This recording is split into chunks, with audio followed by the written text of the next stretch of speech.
चाहे वो छात्रवृत्ति के मसले हो, चाहे वो धान अधिप्राप्ति के मामले हो। मैं बड़े स्पष्ट रूप से यह कहना चाहता हूं कि हमारे भारतीय जनता पार्टी के फाजिल मित्रों को यह भी बताना चाहिए कि प्रधानमंत्री आवास की अगली किस्त झारखंड को कब मिलेगी। हमारे फाजिल मित्रों को यह भी बताना चाहिए कि झारखंड का केंद्र सरकार पर बकाया 1,36,000 करोड़ जो और बढ़कर ज़्यादा बड़ा पैसा हो चुका है, वो कब मिलेगा।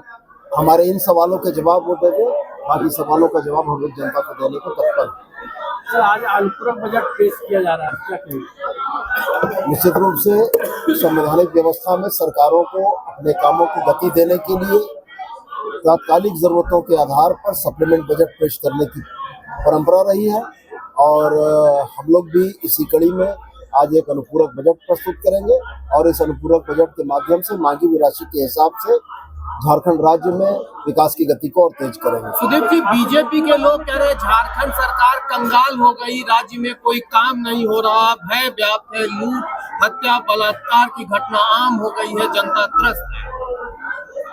भारतीय जनता पार्टी के हमारे मित्र जिस चश्मे से झारखंड को देखते हैं, झारखंड की जनता ने उस रंग का झारखंड बनाने से इनकार कर दिया।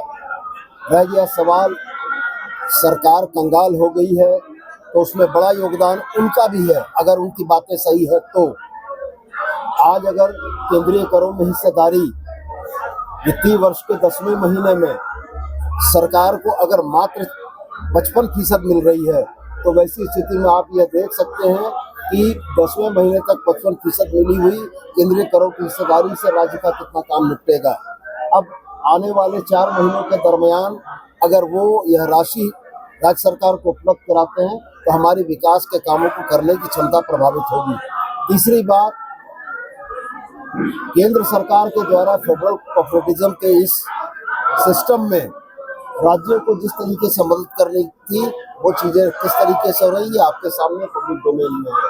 ये घड़ियालू आंसू रोकर धान अधिप्राप्ति के मुद्दे पर, छात्रों को छात्रवृत्ति के मुद्दे पर जो ये रो रहे हैं, इनको दिल्ली जाकर अपने राज्य का हिस्सा झारखंड को दिलवाने के लिए पहल करनी चाहिए और अगर ये पहल करते हैं तो हम लोग भी इनके साथ होंगे। लोकतांत्रिक व्यवस्था में सरकारें 5 वर्षों के लिए चुनी जाती हैं और मैं यह मानता हूं कि 5 वर्षों के दरमियान हो रहे चुनाव रेफरेंडम की भूमिका निभाते हैं। घाटशिला के चुनाव ने रेफरेंडम की भूमिका में यह स्पष्ट कर दिया कि झारखंड की जनता को हेमंत सोरेन के नेतृत्व पर भरोसा है, भारतीय जनता पार्टी की इन कट दलीलों पर नहीं है।